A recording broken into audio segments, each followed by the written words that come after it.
Hi, Achim here from InnerSpace Explorers. So that's going to be one of those videos where not everybody is like super excited because it's a bit of a special topic. But I like it and probably a lot of you do as well. So before I start with this interesting piece of equipment, if you like my channel, please hit the like button and subscribe if you have not yet, and hit that little notification bell so you get information when I upload new content, which normally is once a week.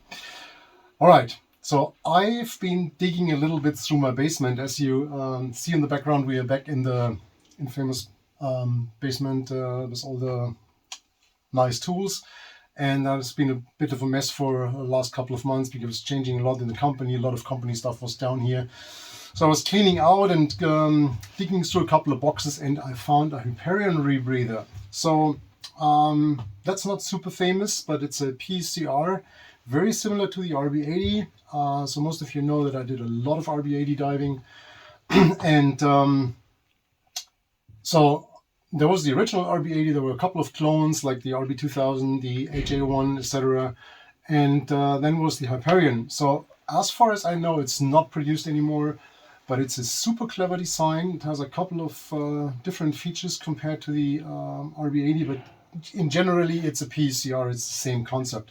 So I think it's better produced, nicer materials, and it has a couple of unique features, which I'll talk to you about probably in another video. So when I found the Rebreather, that originally was used with a double 12 or it was a double 18. So specifically for long cave diving or for deep dives. So I did a lot of deep wreck diving with this thing. And obviously that's kind of outdated. Here's my favorite tool when it comes to deep diving. So if you watched the Thestis or the other wreck project, if you have not, I'll put a link here. Then obviously I use the full CCR, the KISS. And so this is a little bit outdated. So it's a little bit like an old timer. I mean, from time to time you would like to drive it, but it's not a good daily. So I was thinking what to do with it. And obviously putting a set of double 12s or whatever on it is ridiculous. So I thought like, maybe because I like to dive it, actually breathe is quite nice. It could be cool to put it in like a recreational setup. And that's what I tried here with 240s. And it's a nightmare because the configuration sucks. Nevertheless, before I change that, because I have an idea how to do that, I'll show you just generally how the setup is. It looks a little bit like a mess here because there's no wing backplate on it. So the hose routing is a little bit everywhere, but it doesn't matter to give you a basic idea of how that works. So generally speaking, you have two tanks. They have their normal valves. And then you have a connection, which I'll show you another one because it's hard to see here. It looks like that. So you have two basically isolation manifolds, and you have this little pigtail in between. So you can close both of these down and therefore separate the tanks. So then you can always imagine that like a set of doubles that somebody just pulled apart a little bit and plugged the Rebreather in between. And I think I've talked about this in another video. And you still have your right and your left first stage exactly the way as you're used to it. So we have the long hose here, we have the inflator hose for the wing here, and on the right side we have our backup regulator, and we have our SPG. On top of that, we have the drive hose, which is the MyFlex going down here, and it goes into that switch block. And from that switch block, there's two hoses going to the injectors left and right, which is basically a second stage. So when the count alarm comes up, it hits these injectors and injects gas into the machine. So if one of those fails, you can basically switch it off. Okay, this one's not working, so I switch it off. So the Rebreather is still functional because you have the other one. And so you can switch off both of them individually. And that's also a great tool to figure out what's, for example, what's wrong. So for example, one of them's bleeding. Okay, it doesn't stop. So it's this one. Yeah, it stops. And through that switch block, you can obviously inject gas. So it's the QC6 connectors. So you can plug in different gas and unplug the main one. So if you have a stage, you want to switch to deco gas, etc. All of this. So that's the general setup. Then obviously you have your classical rebreather starter BOV, and there's the hose that goes to the BOV. So obviously, if you want to use that for more recreational diving, you don't need these features. So a lot of that can go. And what I wanted to show you, and why I said in the beginning that this is a bit of a mess, is that the rebreather hoses are interfering with the first stages, and I could not like get that in a proper angle. So these are pointing to the front, which sucks. So let's see if I can turn that a little bit. Yeah, so you have this around here, which obviously is not working, and these are probably really hard to reach. So that's not what we want.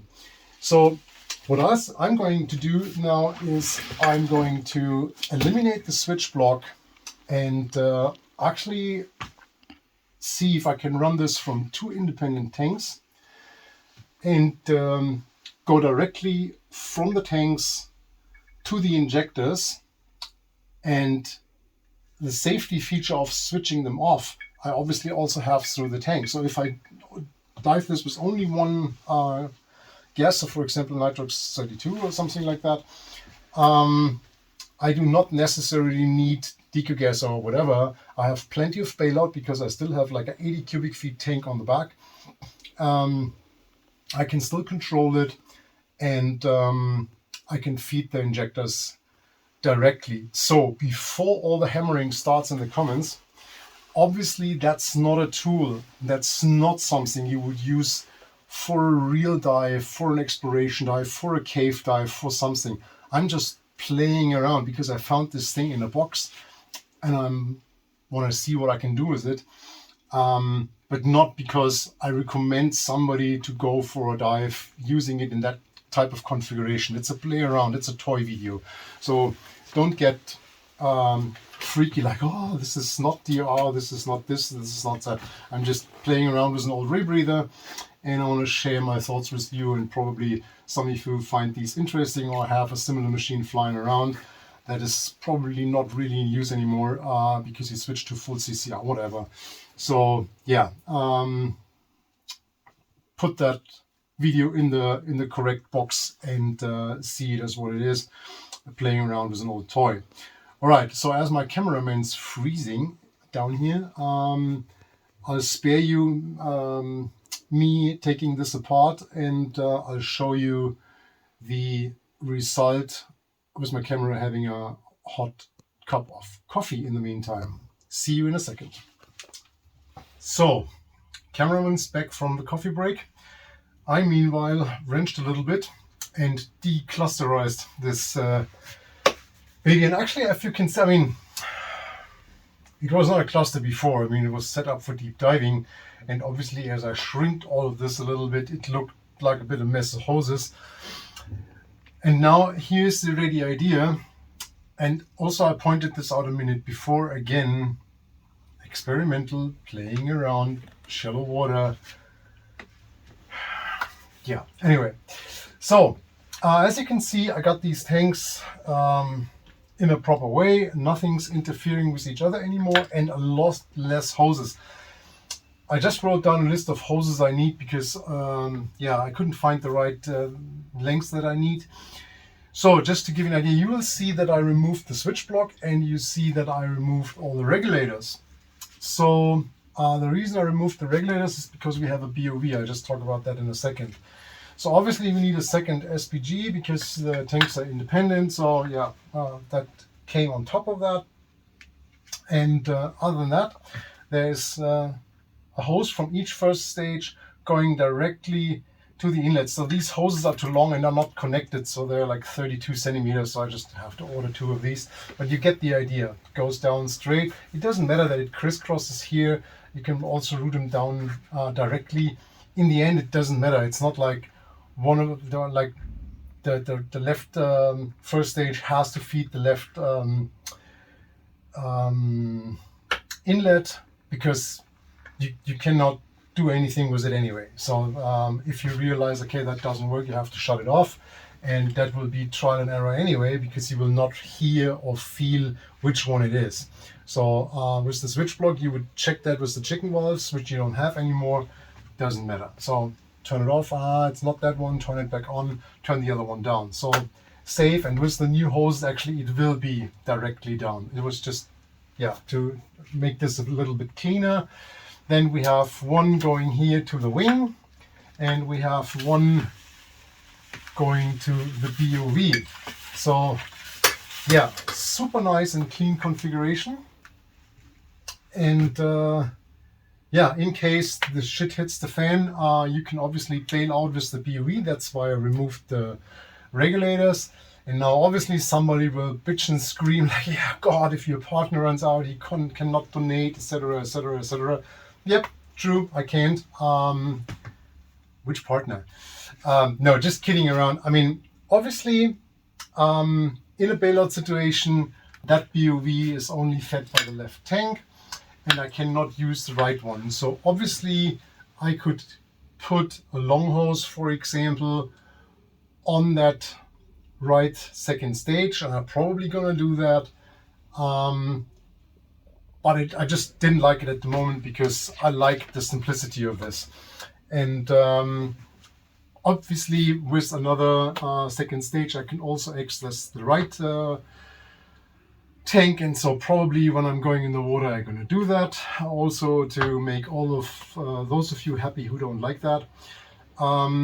And obviously, there will be a second part going in the water. Unfortunately, I've been in India in December, and I brought back a really bad cold, and it's still on me. Last week, I did a video for my patrons where I've been diving a LR5 rebreather in Tauchturm in Seiersberg, and I just could not equalize. So at the moment, I don't know what it is. It's just somewhere in my sinus. Must be something very special.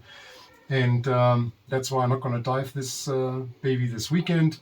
We'll see how it goes. Maybe next weekend I'll finally be able to equalize properly again, and then we'll give it a shot and put this thing in the water. And yeah, I'll just put a back plate and a wing on it to show you the full assembly and put it in my back, on my back. And then I'll see you in a minute. All right, so here it is.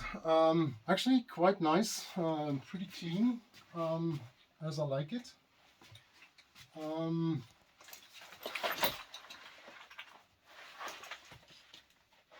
Yeah, you can reach those, pretty nice. And long hose on the right first stage, bailout for me on the left first stage, 2 SPGs. Yeah, the backplate doesn't have a veneering here, and with the long hose, it's not sure, maybe I get them over the shoulder. We'll see how I do this, but generally speaking, quite nice, really like it.